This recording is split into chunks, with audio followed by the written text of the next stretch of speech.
Hello दोस्तों, मैं सुबह कुमार। दोस्तों 65th बीपीएससी मेंस के लिए या कोई और अदर यूपीपीसीएस है, एमपीपीएससी है और आरएस है, उसके लिए भी दोस्तों ये इम्पोर्टेंट है। दोस्तों अगर आपको वीडियो अच्छा लगता है तो ज़रूर है जो लोगों को भी शेयर करें। और अगर आप 65th बीपीएससी मेंस दे रहे हैं तो 40 डेज का टेस्ट ग्रुप चल रहा है दोस्तों। आप है जो इसमें ऐड हो सकते हैं। 40 दिन को लिए 40 दिन तक लगातार क्वेश्चंस दिया जाएगा, आपको लिखना है और आपका रिव्यू होगा। और बहुत ही इंपॉर्टेंट टेस्ट सीरीज है दोस्तों, आप उसमें अगर आना चाहते हैं तो आ सकते हैं। दोस्तों आज का मेरा टॉपिक है दोस्तों औद्योगिक 4.0 भारत कोविड-19 के समय क्या इसकी प्रासंगिकता क्या रही, और दोस्तों इसका क्रोनोलॉजी क्या है इसका समझेंगे। उद्योग 1.2 पॉइंट 3 पॉइंट और 4 पॉइंट, ये है जो हम क्रोनोलॉजी को समझेंगे और वर्तमान में इसकी क्या प्रासंगिकता है। ये कोविड-19 में आप देखेंगे दोस्तों इसकी टेक्नोलॉजी को कितना प्रयोग किया गया। लोग कर्मचारी वर्क फ्रॉम होम किए, बहुत सारे जितना भी, जैसे मान लीजिए कि ट्विटर ने है जो अगले 1 साल तक है जो अपने सभी कर्मचारी को वर्क फ्रॉम होम की स्थिति में बोला है कि आप वहीं से काम कीजिए। भारत में डायरेक्ट बेनिफिट ट्रांसफर के माध्यम से लोगों के बीच पैसा पहुंचाना, निवेश को बढ़ाने के लिए है जो कहीं ना कहीं टेक्नोलॉजी को बढ़ावा दिया गया, आत्मनिर्भर बनाने के लिए जो बताया गया है प्रधानमंत्री जी के द्वारा कि आत्मनिर्भर के लिए है जो एमएसएमई सेक्टर्स में, तो टेक्नोलॉजी का प्रयोग है जो उसके माध्यम से किया जा रहा है और इसकी आज ज़रूरत है दोस्तों। तो दोस्तों हम उद्योग 1.0 की बात करते हैं, 2.0 की बात करते हैं और 3.0 की बात करते हैं, और जो मेरा टॉपिक है 4.0। कुछ टॉपिक क्रोनोलॉजी समझते हुए चलेंगे दोस्तों तो हमको ज़्यादा अच्छा से लिखने में मददगार साबित होगा। तो उद्योग 1.0 दोस्तों 1784 जो औद्योगिक क्रांति की शुरुआत जिसको बोला जाता है, जिसपे मशीनीकरण, भाप, बिजली, पानी की शक्ति के साथ उत्थान किया गया। आप जानते हैं कि जेम्स वाट के द्वारा है जो उस समय है जो भाप इंजन को बनाया गया। तो ये सब चीज़ है जो दोस्तों आपका उद्योग 1.0 के साथ है जो स्टार्ट हुआ था, औद्योगिक क्रांति की जब स्टार्ट हुई थी इंग्लैंड में। तो दोस्तों यहाँ पर है जो आपका यहाँ पर उद्योग 1.0 के अंतर्गत में ये सब चीज़ का है जो उस समय देखा गया था। उद्योग 2.0 के अंतर्गत 1870 के आसपास की स्थिति है दोस्तों, जिसमें बिजली का इस्तेमाल कर है जो उत्पादन को बढ़ाया गया। और उत्पादन को बढ़ाने के बाद एक नए तरह की है जो ऊर्जा का संचार हुआ, और जिससे है जो लोगों के बीच है जो उत्थान और विकास की प्रगति का रास्ता का मार्ग है जो प्रशस्त हुआ। तो दोस्तों यहाँ पर 1870 में है जो बिजली के इस्तेमाल से उत्पादन पर बल दिया गया। उद्योग 3.0 1969 दोस्तों इलेक्ट्रॉनिक तथा आईटी क्षेत्र का विस्तार किया गया दोस्तों। कंप्यूटर का युग जो बोला जाता है 1940-45 में जो चार्ल्स वेबल द्वारा जो कंप्यूटर को बनाया गया, और वहाँ से है जो दोस्तों जो इलेक्ट्रॉनिक तथा आईटी के क्षेत्र का विस्तार किया गया, और इसका ही परिवर्तित रूप है दोस्तों उद्योग 4.0 जो आपका 2000 ऑनवर्ड्स स्टार्ट हुआ। और उसके बाद वर्तमान की स्थिति जो है वो देखा जाता है साइबर भौतिक प्रणाली, साइबर फिजिकल जो है स्थिति, artificial intelligence, robotics, drone, blockchain, internet of things, cloud computing और 5G टेक्नोलॉजी। दोस्तों इस पे पूरा है जो दोस्तों आपका उद्योग 4.0 है जो इस पे टिका हुआ है। तो आप है जो इस चीज़ के बारे में जानेंगे दोस्तों। साइबर भौतिक प्रणाली के बारे में हम आपको बता रहे हैं दोस्तों कि देश के अंदर में जो भी तकनीकी सुविधाएं हैं, जो भी है जो टेक्नोलॉजी की सुविधाएं हैं, जैसे आपका निवेश के क्षेत्र में, उद्योग के क्षेत्र में हो, फिर आपका उच्च शिक्षा के क्षेत्र में हो, तो उस स्थिति में वर्तमान में देश के अंदर तकनीकी का विस्तार जो किया गया है, उस स्थिति को है जो साइबर भौतिक प्रणाली के रूप में देखते हैं। अब किसी भी क्षेत्र में जो टेक्नोलॉजी का जो प्रसार किया जा रहा है देश के अंदर में, कहाँ तक है जो इसकी स्थिति बढ़ी है, इसके लिए दोस्तों चार क्षेत्र का भी चयन किया गया है, और 4 क्षेत्र है जो आपको हम आगे बताएंगे दोस्तों। आर्टिफिशियल इंटेलिजेंस पे दोस्तों आप जो वीडियो देख सकते हैं, आर्टिफिशियल इंटेलिजेंस कृत्रिम बुद्धिमत्ता, ये है जो कैसे है जो काम करता है। रोबोटिक्स इसके साथ कैसे वर्क करता है। आप है जो इसमें 2 प्रकार का होता है दोस्तों आर्टिफिशियल इंटेलिजेंस में, ये है जो विस्तृत रूप से इसका वीडियो है जो बता दिए हैं। एक है जो आपको इंस्ट्रक्शंस देना है, और अभी वर्तमान में दोस्तों इंस्ट्रक्शंस पे ही काम चल रहा है। हमने अगर 1+1 अगर बताया या किसी चीज़ को मैंने बोलने की कोशिश किया, तो है जो उसकी कैपेसिटी है जितना कमांड दिए उतना ही है जो काम कर सकता है, लेकिन उन्हें 2050 तक है जो मानव की बुद्धि, जो मानव की जो मस्तिष्क है, उस तरह का है जो आर्टिफिशियल इंटेलिजेंस की तरह है जो विकसित किया जाएगा, और उसमें खुद समझने की, सोचने की क्षमता होगी। लेकिन वर्तमान की जो अभी एआई है दोस्तों, वो कमांड बेस्ड है, उस पर हम जितना बोलेंगे उतना ही वो काम करेगा। तो है दोस्तों, आप इसके लिए है जो अभी हाल फिलहाल में आर्टिफिशियल इंटेलिजेंस के लिए है जो पटना में भी है जो इसका है जो सम्मेलन किया गया था, और अभी नॉर्थ ईस्ट में भी है जो कुछ दिन पहले है जो इसका सम्मेलन हुआ था। तो पटना वाला जरूर, पटना यूनिवर्सिटी में हुआ था, उसका जरूर याद रखिएगा, जो आर्टिफिशियल इंटेलिजेंस पर वहाँ है जो एक सम्मेलन कराया गया था। तो ब्लॉकचेन जानते हैं दोस्तों, ब्लॉकचेन पे अभी जो बिटकॉइन आप जानते होंगे, बिटकॉइन जो उस पे जो काम करता है, ब्लॉकचेन टेक्नोलॉजी पे काम करता है। इंटरनेट ऑफ थिंग्स, ये दैनिक जीवन में आपको अगर घर में है, अगर आप इससे जुड़ना चाहते हैं, आपकी लाइट ऑफ करनी है तो आप जो इंस्ट्रक्शंस दे दीजिए, लाइट ऑफ हो जाएगा। दरवाजा बंद करनी है, आप इंस्ट्रक्शंस दे दीजिए, सब कनेक्टेड टू ईच अदर जब सर्वर से रहेगा। आपके मोबाइल फ़ोन से अगर वो डिवाइस लगा हुआ है तो आप वहाँ से इंस्ट्रक्शंस दीजिएगा तो है जो वर्क करने लगेगा। तो दोस्तों, ये आपका एग्जाम्पल है जो आप देख सकते हैं अपने जो मोबाइल के टच स्क्रीन में। आप अगर किसी भी चीज़ को प्रेस करते हैं तो आपका बोलते हैं तो वो है जो काम करने लगता है। तो ये सब चीज़ है जो दोस्तों इंटरनेट ऑफ थिंग्स की बात करता है, सोचने और समझने की बात करता है, जो आपके इंस्ट्रक्शंस पे काम करता है, या आप जो जिस डिवाइस से कनेक्टेड है और जो सेट किए हुए हैं उस पे है जो काम करता है। घर में फ्रिज हो गया, ओवन हो गया, कॉफ़ी हो गया, ये सब दोस्तों आजकल है जो इंस्ट्रक्शंस पे काम करने लगा है, तो उसको है जो इंटरनेट ऑफ थिंग्स कहते हैं। क्लाउड कंप्यूटिंग दोस्तों, एक कंप्यूटर क्षेत्र में एक बहुत बड़ी क्रांति के रूप में है दोस्तों कि क्लाउड कंप्यूटिंग मैंने, क्लाउड मैंने बादल होता है दोस्तों। आप एक चीज सोच सकते हैं, तो एक वर्चुअली है जो दोस्तों इसके लिए बनाया जाता है, सर्वर रहता है और सर्वर से कनेक्टेड रहता है, और उस डेटा को आपको बैकअप के रूप में भी रखा जाता है। उसको आपको जब क्लाउड कंप्यूटिंग की बात कीजिएगा तो बहुत ह्यूज अमाउंट में डेटा है जो आपको है जो वर्चुअली रूप से है जो रखा जाता है। ये एक अलग चैप्टर है क्लाउड कंप्यूटिंग का दोस्तों, जब कहीं और इसकी चर्चा करेंगे तो बताएंगे। और 5G टेक्नोलॉजी जो अभी दक्षिण कोरिया में इसकी टेस्टिंग हो रही है, हो गई है दक्षिण कोरिया में 5G की। तो 5G टेक्नोलॉजी पर है जो दोस्तों हम बात करें, तो कुछ छोटा छोटा बात था दोस्तों जिस पे जो हम बताया आपको। 4.0 दोस्तों क्या है, डिजिटल के बदौलत जो परिवर्तन हुआ है, जो डिजिटल में जो परिवर्तन हुआ है, डिजिटल करेंट का दौर जो आया है, उस परिवर्तन है जो इंडस्ट्रियल 4.0 का है जो उसको नाम दिया गया है। फिर है दोस्तों ये 3 चीज पे वर्क करता है, connectivity, intelligence and self automation. Connectivity, बुद्धिमत्ता और स्वचालित, ये तीनों मिलकर है दोस्तों जो इंडस्ट्रियल 4.0 को है जो स्टैंड करता है। और इसका 3 पिलर है, जो तीनों पिलर का है जो अलग अलग काम है। कनेक्टिविटी करना इंटरनेट से या सर्वर से, इंटेलिजेंस बुद्धिमत्ता जो आपका कमांड दिया हुआ है, और सेल्फ ऑटोमेशन उसके बाद जो वर्क किया सेल्फ ऑटोमेशन का काम करेगा, वो है जो आपके कमांड के बाद वो काम करेगा। विज्ञान की उन्नति ने इसे प्रभावित किया है। जो दोस्तों सभ्यता जो पहले से आ रही है, जो लोगों को नया चीज सोचना या विकसित करना या उन्नति करना, वो दोस्तों विज्ञान का जो वर्तमान की स्थिति है कहीं ना कहीं है जो मनुष्य की जो सोच है वहां तक डेवलप किया है, जो वर्तमान में आप है जो इंडस्ट्रियल 4.0 में जो देख रहे हैं, जो तकनीकी दौर, जो तकनीकी का जो प्रसार हुआ है, ये है जो मनुष्य की सोच और विज्ञान की तरक्की, ये दोनों मिलकर है जो दोस्तों काम किया है। तो विज्ञान की जो वर्तमान है जो उन्नति है जो इसको प्रभावित किया है। मानव भागीदारी के बिना निर्णय लेने की क्षमता विकसित किया है। जैसे आपको दोस्तों यहाँ पर चर्चा हम जो सब कर दिए थे, cyber physically, internet of thing, internet of system की, तो मानव भागीदारी के बिना है जो निर्णय लेने की क्षमता को विकसित करने की प्रयास में है, और धीरे धीरे कहीं ना कहीं है जो उस दौर में है जो हम जा रहे हैं। मशीनों का नेटवर्क जो डिजिटल रूप से जुड़े हुए हैं, ये दोस्तों क्या होता है, मशीनों का नेटवर्क है जो डिजिटली रूप से एक दूसरे से कनेक्टेड रहते हैं। बैंकिंग का है, बहुत सारा चीज है दोस्तों, आप देख सकते हैं आप दैनिक जीवन में कि क्या है जो परिवर्तन आया है इंडस्ट्रियल 4.0 का।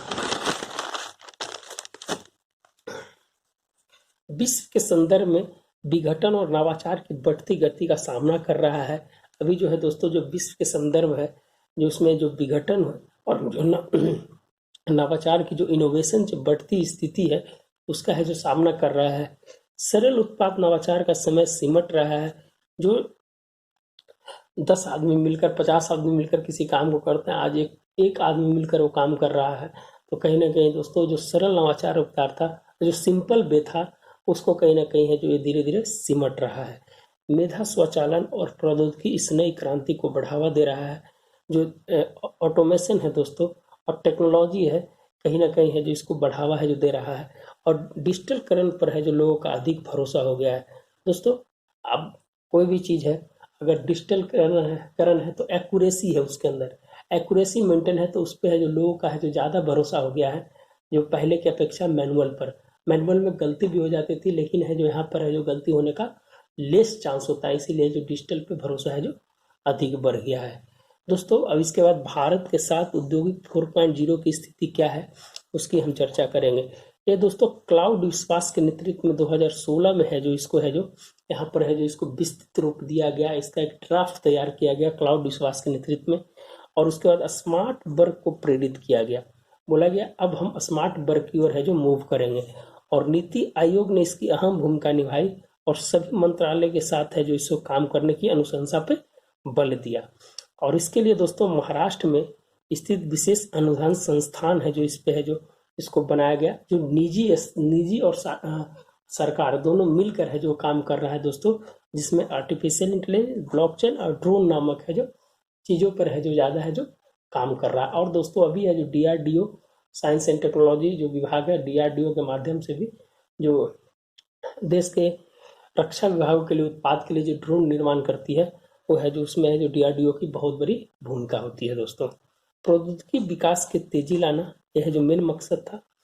अधिकतम लाभ जोखिम कम पर बल दिया गया, लाभ अधिकतम हो जोखिम कम हो। और भूमंडलीय बाजार में परिवर्तन के दौर में भारत भी शामिल होना चाहिए। वर्तमान समय में जो दोस्तों जो वैश्वीकरण की स्थिति है, उसमें जो लोगों का जो टेक्नोलॉजी के प्रसार जो बढ़ रहा है, उसमें है जो भारत भी अपने आप को एक अलग दर्जा और अलग स्थान के रूप में है जो देखना चाहता है, और उसमें है जो सम्मिलित होना चाहता है। एक रिपोर्ट्स है दोस्तों, गार्टर 2009 डिजिटल वर्कशॉप सर्वे रिपोर्ट्स है, उसमें बताया गया है कि भारत दुनिया का सबसे डिजिटल निपुण देश है, जो अमेरिका और चीन से आगे है। दोस्तों यहाँ पर क्या होता है कि स्किल्स थोड़ा अगर हो जाता है तो लोग है जो आउटसोर्सिंग करते हैं, अमेरिका, चाइना, जापान के लोग है जो आउटसोर्सिंग करते हैं। यहाँ है जो 10,000 20,000 में लोग काम कर लेते हैं, तो लोग आउटसोर्सिंग करते हैं। तो यहाँ पर क्या है दोस्तों कि वर्क स्पेस सर्वे जो किया गया, उसमें भारत है जो सबसे ज़्यादा डिजिटल निपुण देश है जो बताया गया है, जो 2019 का जो रिपोर्ट है इसमें दोस्तों। हाँ, अब इसमें भारत को लाभ और क्या हानि होगा दोस्तों, इसकी हम चर्चा करेंगे। भारत को क्या लाभ होगा, क्या हानि होगा। बेहतर जनसांख्यिकी लाभांश है दोस्तों। भारत के पास अभी डेमोग्राफिक डिविडेंड है जो 60% से ग्रेटर है, माने 60% से ज़्यादा है। अगर इसको अगर सही उपयोग कर लिया जाए दोस्तों, तब भारत है जो वास्तविक सोने की चिड़िया बन जाएगी। अभी वर्तमान में इतना बड़ा डेमोग्राफिक डिविडेंड किसी भी देश के पास नहीं है, और 21वीं सदी भारत के लिए बहुत ही इंपॉर्टेंट होने जा रहा है। अगर इस चीज़ को भारत ने अगर स्किल्ड कर लिया, इसके लिए भारत की जो औसत आयु है दोस्तों जो 28 बरस है, जो स्किल डेवलपमेंट कर है जो इसको परिवर्तन में सहयोग कर सकता है। इसके माध्यम के लिए जो भारत सरकार ने startup India, stand up India, digital India, Atal innovation, Atmanirbhar Bharat, make in India जैसे कार्यक्रम को है जो इसको बढ़ावा देने के लिए है जो लाया है। और दोस्तों एक ग्रिड रिपोर्ट है, global report of inter displacement report एक आया है। इस रिपोर्ट के विस्थापन के लिए बताया कि भारत में करीब करीब 5 मिलियन जो लोग हैं जो विस्थापन कर जाते हैं रोजगार के लिए या आर्थिक समस्या से जूझते हैं, तो जिनके पास स्किल्स नहीं होता या स्किल्स डेवलप नहीं होते, तो कहीं ना कहीं जो दूसरे कामों में विस्थापित हो जाते हैं। तो एक ग्रिड रिपोर्ट है दोस्तों, इसके माध्यम से भेजा जो आप इसको समझ सकते हैं। अगर इसका हम लाभ नहीं उठाए तो इसका हानि क्या होने जा रहा है। स्किल्स नहीं होने पर बेरोजगारी दर में वृद्धि हो जाएगी दोस्तों। अभी है जो वर्तमान रिपोर्ट्स जो है, जो CAMI का रिपोर्ट है, CMI का जो रिपोर्ट है, जिसमें जो 27.3% है जो दिखाया गया है कि बेरोजगारी दर है करीब करीब 12 करोड़। तो उसमें सब आ जाते हैं दोस्तों। उसमें ऐसे जो NSSO का जो रिपोर्ट है जो अभी तक नहीं आया दोस्तों, जिसका है जो 6.1% जो दिखाया गया, वो रिपोर्ट्स उसके बाद है जो नहीं आया है। वो 2019 के लोकसभा चुनाव के बाद पहले आया था, जिसमें है जो वहाँ के जो अध्यक्ष थे, जो उन्होंने इस्तीफा दिया था उस समय, या सदस्य ने, तो एनओसीएसओ का रिपोर्ट अभी नहीं आया है। आप जो एनओसीएसओ का रिपोर्ट देख सकते हैं। एमएसएमई व्यापार को चुनौती होगा दोस्तों, छोटे छोटे जगह टेक्नोलॉजी अगर बढ़ेगा दोस्तों, तो छोटे स्तर के, जो आपका जो जानते हैं दोस्तों कि 46 से 47% जीडीपी का भाग है जो एमएसएमई सेक्टर से होता है। और एमएसएमई सेक्टर को अभी वर्तमान में दोस्तों एक नया है, जो 2 दिन पहले जो रिपोर्ट्स जो बताया गया है, नितिन गडकरी जो है मंत्री है उनके द्वारा, कि 250 करोड़ रुपया तक के जो टर्नओवर का है उसको एमएसएमई के सेक्टर में है जो ही रख लिया गया है। पहले इसको 100 करोड़ किया गया था, अब जो 250 करोड़ इसको कर दिया गया है। तो आप जो इस डेटा को भी याद रखिएगा एमएसएमई का, अगर कहीं ज़रूरत हो लिखने के लिए तो आप लिख सकते हैं। इंफ्रास्ट्रक्चर में अगर कमी होने पर है जो इसका है जो भारत को हानि होगा, का है कि अगर इस तरह की अगर हम इंफ्रास्ट्रक्चर नहीं बना पाते हैं तो हमारा स्किल्ड जो भी बंदा है वो भी है जो अनस्किल्ड हो जाएगा, असमानता की स्थिति पैदा हो जाएगी। अगर वो नहीं होगा तो अमीर और गरीब की खाई और धीरे धीरे बढ़ती चल जाएगी और लोगों के रोजगार पे संकट पैदा हो जाएगा। एक मार्किंस रिपोर्ट है दोस्तों, उसके अनुसार 2030 तक 60% व्यवसाय स्वचालित हो जाएगी, ऑटोमेशन हो जाएगा। अगर ये चीज होता है तो ये 1/3 नौकरी को तो बदलनी होगी, या नए कौशल खोजने होंगे या उससे सीखने होंगे, नहीं तो उनको बाहर कर दिया जाएगा। तो 1/3 नौकरी पर है जो उसका है जो खतरा हो जाएगा, या तो वो अपने आप को अपग्रेडेशन करे या तो है जो नया कौशल सीखे। तो ये चीज है दोस्तों कि है क्या भारत को लाभ और हानि है जो इंडस्ट्रियल 4.0 के अनुसार होने वाला है, तो आप इसको देख सकते हैं।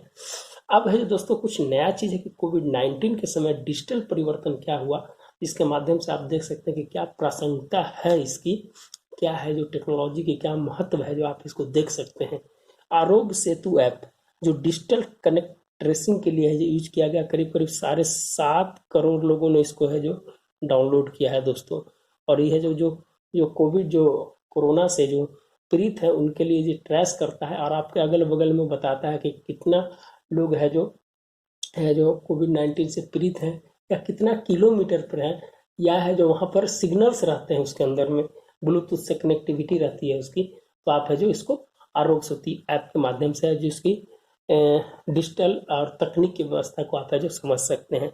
डीबीटी दोस्तों, डायरेक्ट बेनिफिट ट्रांसफर के माध्यम से हमें जो कैसे है जो लोगों को पैसा है जो भेज सके और है जो उसका जीवन यापन को सुरक्षित रह सके।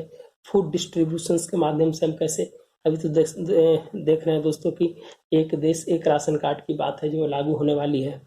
कंज्यूमर सर्विस में इसकी महत्वपूर्ण भूमिका है जो देखी गई है। वर्क फ्रॉम होम कर्मचारियों के लिए जो व्यवस्था है जो की गई थी, जो कर्मचारी जो वर्क फ्रॉम होम कर रहे थे, तो कहीं ना कहीं है जो दोस्तों तकनीकी का प्रसार होने से है जो डिजिटल कनेक्टिविटी होने से कहीं ना कहीं है जो इसकी स्थिति में बदलाव आया और अच्छा हुआ है, जो देश के लिए सकारात्मक भूमिका को निभाता है। अब दीक्षा एक है दोस्तों, जिसके सामने विद्याधान 2.0 जो ऑनलाइन लर्निंग ऐप के माध्यम से है जो आप है जो लोगों को पढ़ाई की व्यवस्था है जो की गई एचआरडी मिनिस्ट्री के द्वारा। डिजिटल प्लेटफॉर्म पर निवेश की है जो बात की गई लॉकडाउन के समय में। तो कोविड-19 और डिजिटल परिवर्तन के रूप में हम बता रहे हैं आपको। वीडियो कॉन्फ्रेंसिंग से एक दूसरे से हम कनेक्ट हुए हैं, जैसे प्रधानमंत्री मोदी सभी मंत्रियों से, या है जो G20 का जो सऊदी अरब में हुआ, या सार्क का जो हुआ, बहुत सारी चीज़ है। तो आप है जो उसको है जो डिजिटल वीडियो कॉन्फ्रेंसिंग के माध्यम से हम जो कनेक्ट हुए, तकनीकी के प्रसार को हम समझे। तो कुछ इस तरह की है जो दोस्तों एक इंडस्ट्रियल 4.0 की कुछ बात थी जिसको मैंने बताया। अगर वीडियो अच्छा लगता है दोस्तों तो ज़रूर है जो सब्सक्राइब करें और लाइक करें, सब्सक्राइब करें, लाइक करें और शेयर जरूर करें। और दोस्तों अगर आपको 40 डेज बीपीएससी ग्रुप में अगर ऐड होना है तो आप दिए गए नंबर पर है जो आप कंसल्ट कर सकते हैं, दिए गए टेलीग्राम नंबर पर आप जो कंसल्ट कर सकते हैं। तो दोस्तों इंडस्ट्रियल 4.0 का जो इतना ही तक पार्ट था जो आपको एग्जाम में GS1 GS2 में बहुत काम देगा। आप है जो इसको साइंस एंड टेक्नोलॉजी में भी काम देगा दोस्तों। तो आप कहीं ना कहीं है जो इसका फ़ायदा ज़रूर है जो आपको लगता है तो लिखिए। और फिर है जो कोई नया टॉपिक के साथ है दोस्तों आपके साथ ज़रूर आएंगे। और इसी के साथ दोस्तों मिलते हैं नए वीडियो के साथ। धन्यवाद दोस्तों।